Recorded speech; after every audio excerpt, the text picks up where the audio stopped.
Force-free is taking over the dog training industry. It's easy to understand why. People love their dogs, dominance or alpha theory has been debunked, and we're finally moving towards better treatment of animals. Does any of that matter though if this new age dog training fails? It's not fair to expect people to have untrained, unruly dogs all in the name of animal welfare. Force-free dog training doesn't work for a lot of people. A quick online scan will show example after example of force-free training methods failing. If force-free has failed that many people, it must mean that it doesn't work for all dogs, right? Let me ask you something. If you tried using a vacuum upside down, would it work?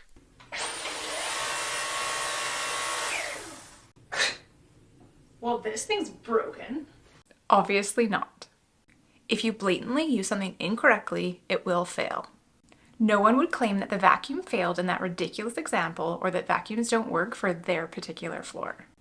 Regardless of whether you have carpet, tile, or hardwood floors, vacuums universally work really well when used properly, and they fail entirely if they're used upside down.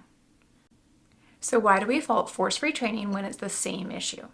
When used correctly, force-free training absolutely works. When used incorrectly, it will fail. Just like it's not the fault of the vacuum when used upside down, it's also not the fault of the training method when applied incorrectly. I want to start by saying that I'm genuinely not trying to insult or offend anybody by making this video. I cannot judge you if you're using balanced training methods because I was you. Instead, I'm trying to make a point about how unfair it is to fault a method if we're the ones using it incorrectly. I hope you hear me out about why. If you currently use correction-based training and you question whether force-free can actually work, I get it. I did too. As with most people of a certain age, I also started with balanced training. Balanced training wasn't a method decades ago, it was dog training. Corrections weren't viewed as an option, they were viewed as the way. At least that's how I was raised. Professionally, I've always been force-free, but all of our household dogs growing up were trained with corrections. This isn't something that I'm proud of, but I am well versed in using corrections to train a dog. I absolutely loved all of my dogs, and I wouldn't have intentionally caused any of them harm, but unknowingly, I was. Once I learned this, I had two choices. Either I could continue doing what I was doing, now knowing that I was causing harm, or I could learn a new way. I'm also willing to publicly admit that initially I was 1, apprehensive about whether dogs could truly be trained force-free, and 2, I thought at best it would mean sacrificing results. However, once I paid more attention to the science and learning theory, I understood why force-free absolutely works. I also now understand what needs to shift in our own approach for force-free to be successful. Now I only train force-free and I successfully work with things that are deemed difficult behaviors such as reactivity or aggression. Force-free absolutely does work, and it does so without the detrimental effects to the dog that aversive training causes. In this video, I want to discuss why force-free training will fail if you try using it the same way that correction-based training is applied. I feel I'm the perfect person to have this discussion since I've used both balanced and force-free training methods. I've seen and caused the results that both methods can provide, and I understand firsthand why they cannot be used interchangeably. Let's discuss.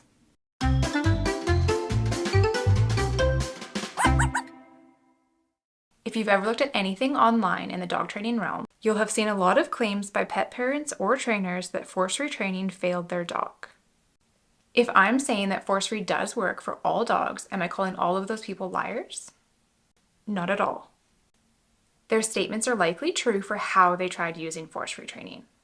Commonly, you'll hear that their dog isn't food motivated or wouldn't take treats in a particular instance. Therefore, treats and force-free failed. Examples might be trying to wave a treat in front of your dog's nose while they react to a trigger, or trying to use a treat to call your dog back when they're chasing a squirrel. The dog didn't take the treat, therefore positive reinforcement failed, and corrections are either justified or necessary. Is that true, though? I want to repeat something because it's important.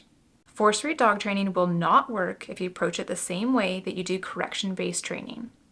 You cannot simply substitute rewards for punishment and hope for the best.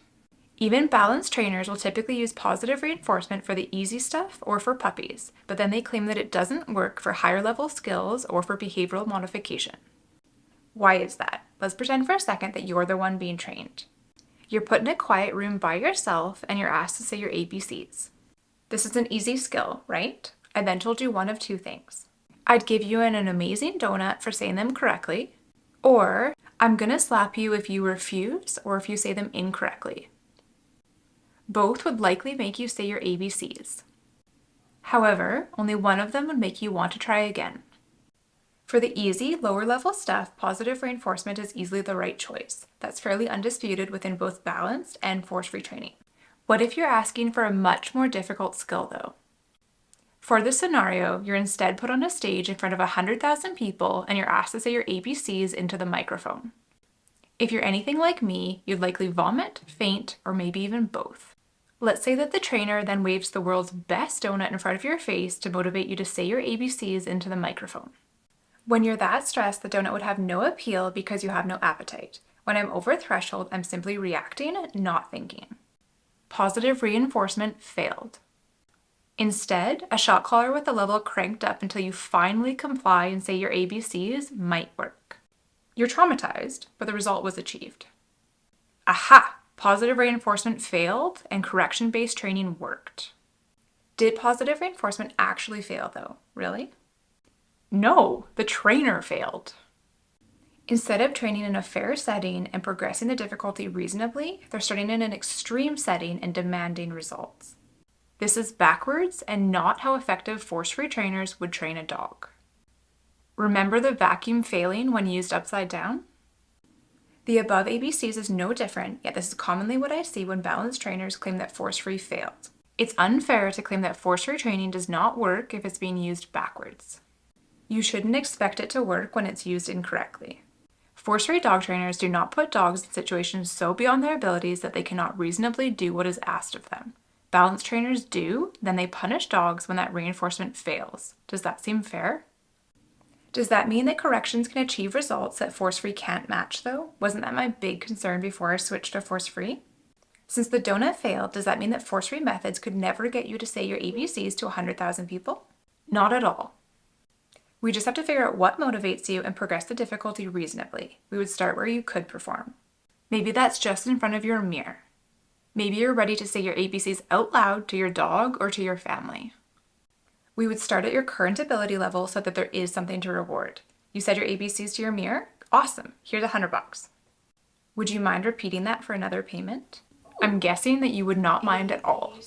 Slowly, we would increase the audience size at a pace that keeps you comfortable so that you can continue to be successful. Every time you said your ABCs to an audience, we'd make sure that you were well compensated and that you had a positive time. It'd be enjoyable enough that you'd want to keep practicing and growing that audience. Eventually, you could successfully say your ABCs in front of those 100,000 people without crippling stress.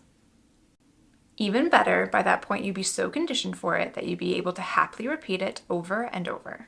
If your experience had instead been the balanced punishment one, where you were hurt into submission, would you willingly get back onto that stage? This is why force-free dog training is better in the long run.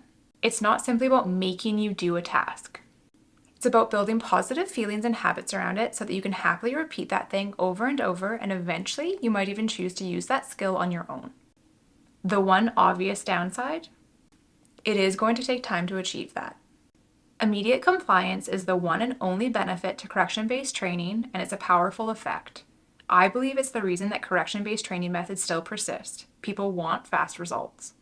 However, that immediate compliance comes with a heavy cost of emotional and mental detriment to your dog. To me, that price is way too high to pay for any perceived benefit. Ask yourself, which method would you rather be used on you?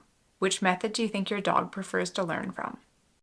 So to recap, why doesn't force-free training work? Because it's used improperly by most people, especially those accustomed to correction-based training. Just like an upside-down vacuum, you cannot fault a method if it's being used incorrectly. You cannot put a reactive dog in a situation above their threshold and think that treats will keep them calm.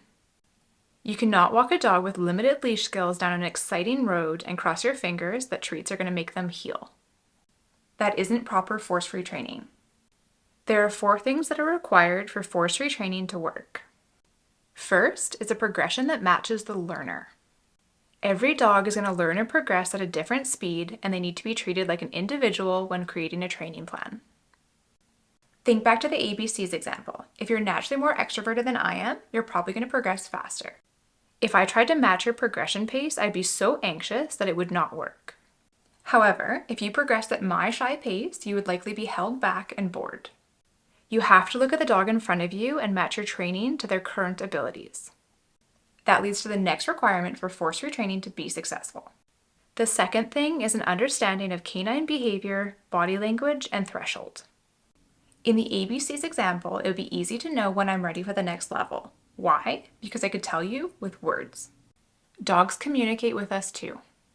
Most people just do not know how to recognize and understand what the dog is saying. If you're unable to read stress, fear, or threshold in your dog, you're going to be unable to use positive reinforcement or force-free training for difficult tasks or for behavioral change. Being able to understand what your dog is saying is crucial for force-free training. You need to know when you can progress the difficulty versus when you need to back off or entirely leave a situation. I've linked some free or very affordable resources for understanding canine body language, including this awesome diagram from Destination Trained in the caption below. Third is proper reinforcement timing. Let's use another silly example. Let's say that I'm giving you that $100 for saying your ABCs. However, I never told you that saying your ABCs was why you were getting the money. In one scenario, about an hour after you say your ABCs, I give you $100. It just seems like a random gift out of the blue. In the other scenario, I give you $100 and say good job the second you finish saying them. In which scenario would you be faster to figure out the connection and think to yourself, maybe I'll say my ABCs again? Dogs are no different. Reinforcement works, but you need to make sure that you're using the right timing. Let's use teaching a dog to sit as an example. If you reward the exact second that your dog touches their butt to the ground, they'll associate the reward with the behavior. If you instead reach for a treat and give it to them after they've already stood back up, the dog will not understand that the treat was for sitting in the first place. You only have a few seconds for the dog to associate the behavior with the reward. Therefore, I recommend using either a clicker or a marker word. I'm going to link a video for marker words here. The fourth thing required is patience. If you've watched this full video, then you understand that force retraining takes time and it takes skill. You need to work the dog in front of you at their ability on that particular day. Force retraining does take longer. I'm not going to sugarcoat that. We're teaching what we want rather than simply punishing mistakes. We aren't suppressing or forcing feelings or behaviors, we're actually changing them. I strongly believe that humane training is worth the extra time and skill required. I hope you feel the same for your dog. There's a quote by Francis Burnett that seems relevant. At first, people refuse to believe that a strange new thing can be done, then they begin to hope that it can be done, then they see that it can be done. Then it is done, and all the world wonders why it was not done centuries ago. If you are also somebody that switched from balance to force retraining, I would love to know in the comments, why did you switch? Did you have any difficulties during the transition? And do you have any tips for other people that might be considering doing the same? Thank you for watching.